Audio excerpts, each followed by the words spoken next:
Hey y'all, what's up? It's your boy Evan. Welcome to the cartoon block. Today I'm going to show you guys one of the most requested characters I've gotten, the Legend of Korra. Get back here in a few seconds and we'll get started.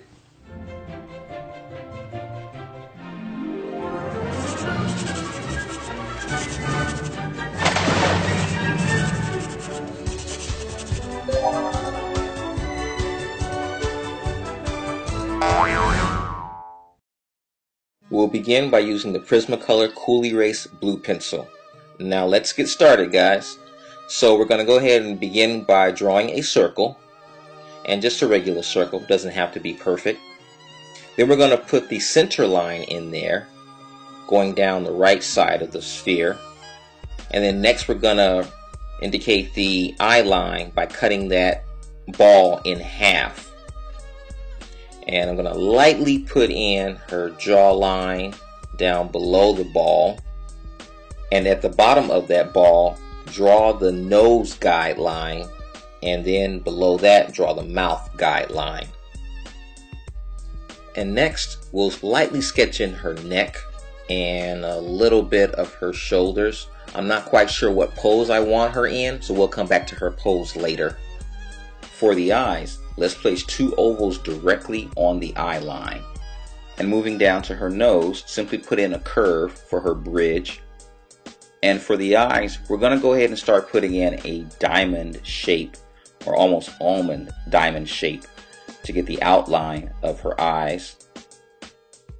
And put it in lightly, because the eyes are almost like you want to sculpt the eyes. And the irises are pretty big, as in the style of the Avatar characters. Mostly the cute characters or some of the female characters have big eyes, and Korra is the one, she's the star of the show, so she has pretty big irises. And then we put in the shine and of course the pupils. Her eyebrows are relatively simple. I'm going to give her this kind of determined look, like a hero should have, like she means serious business. And just drawing this, her facial expression right now kind of reminds me of the Riley drawing I did from Boondocks. Now moving on to my HB pencil, I'm going to now darken in all the lines that I do like, and change up whatever lines I don't like. And I looked at plenty of reference for her, so keep in mind, look at reference photographs of whatever character you're drawing to get the likeness down. And tweaking the eyebrows here slightly. I'm going to angle her eyebrows a little bit more to make her look meaner or angrier, and put a small wrinkle in her skin right there. Her nose is just two holes, simply two slits. And then her mouth just below, gonna have kind of like a open mouth expression, nothing too extravagant. Korra's facial features are very simple. You want to keep in mind, for female characters, you want them to have a natural beauty. So you don't want to treat them like male characters and put too much muscle definition or rendering on their faces. They still have to be pretty, okay? even though she is a tough character. So darkening in her facial lines, the contour of her face, and her hair is kind of like a mini afro. Just putting it down here. Look at plenty of reference photographs and images for her hairstyle. She has this part over here on her left side of her head, and gonna tweak her little afro here and curve it and get this down just right. Take your time with it. And then her part, she has a little small strand of hair that kind of comes down in between her eyebrows, and that adds to her expression as well. I'm gonna darken this in until I like it. It's almost like a Superman S curve, you know. He's known for having that curve in the middle of his forehead. So Korra has the same thing almost. Although hers is cooler. Hers isn't corny like Soup's is.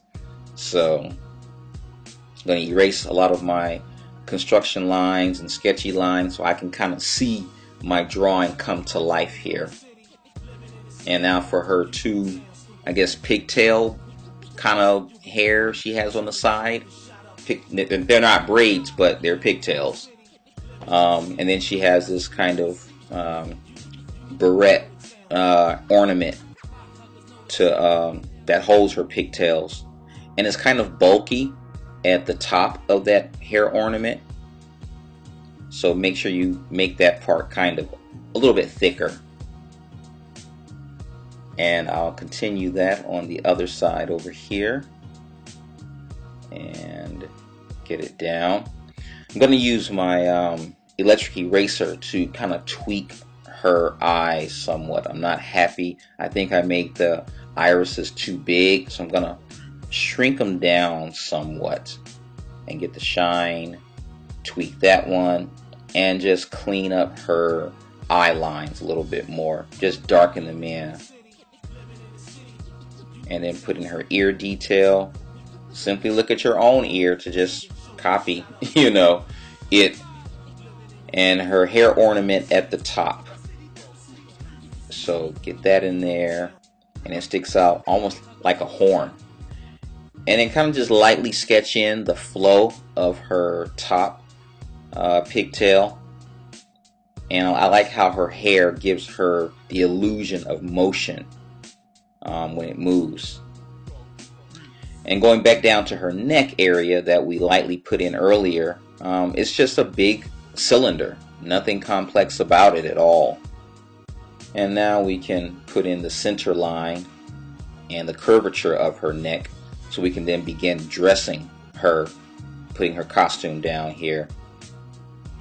And for her body, we can go ahead and put in circles for her shoulders and one big circle for her chest and torso area. For poses, I like to look in this book that I have. It's called Real Action Pose Collection. I have no idea what the title, and because it's all in Japanese writing, but it's a great book that I picked up at a bookstore here in Los Angeles called Kunikaniya Bookstore. So hopefully you guys can find this online, and it's a great resource for tons of action poses showing guys fighting in motion, and it shows how the muscles work and what their definition is. It's something that I go to quite frequently when I'm lost on what poses to give my characters. Now we can go back and put in the permanent lines that we are sure that we want to keep in the drawing.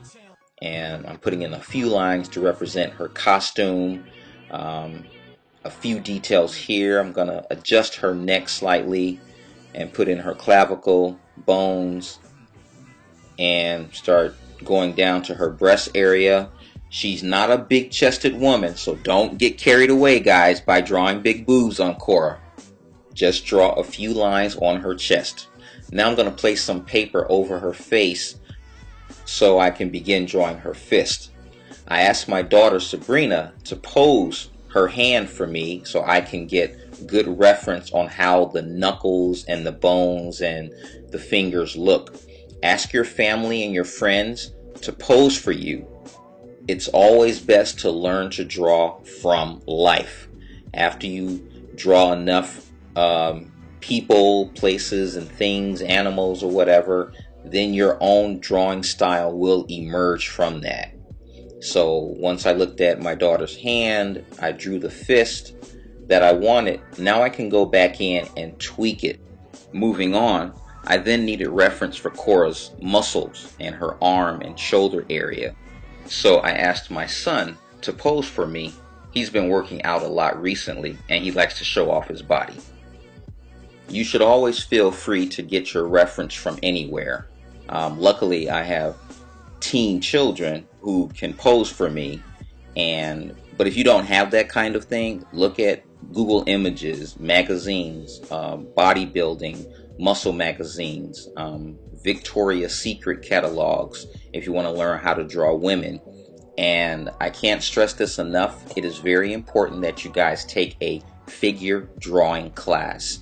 If you want to improve your drawings a lot in a relatively short period of time, figure drawing classes will teach you how to draw fast and how to draw the important stuff first.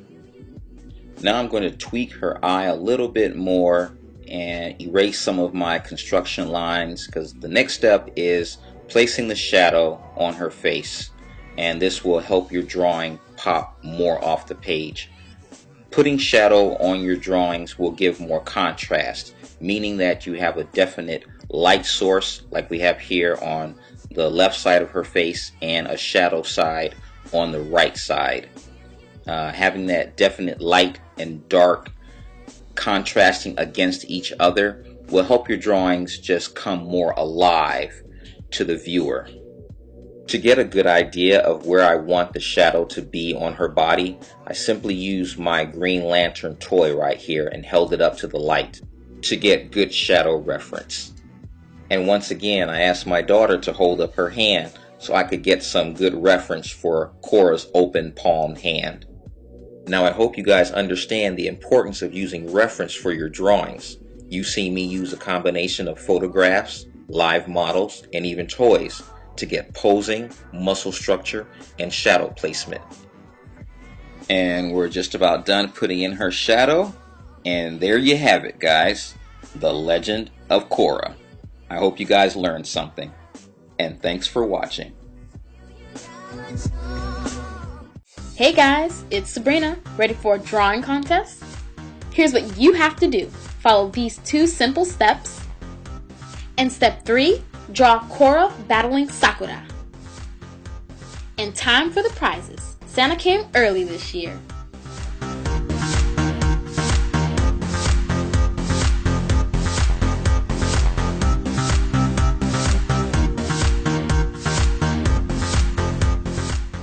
Be sure to follow all these rules, you guys. Don't forget, the deadline is Saturday, December 22nd. Good luck.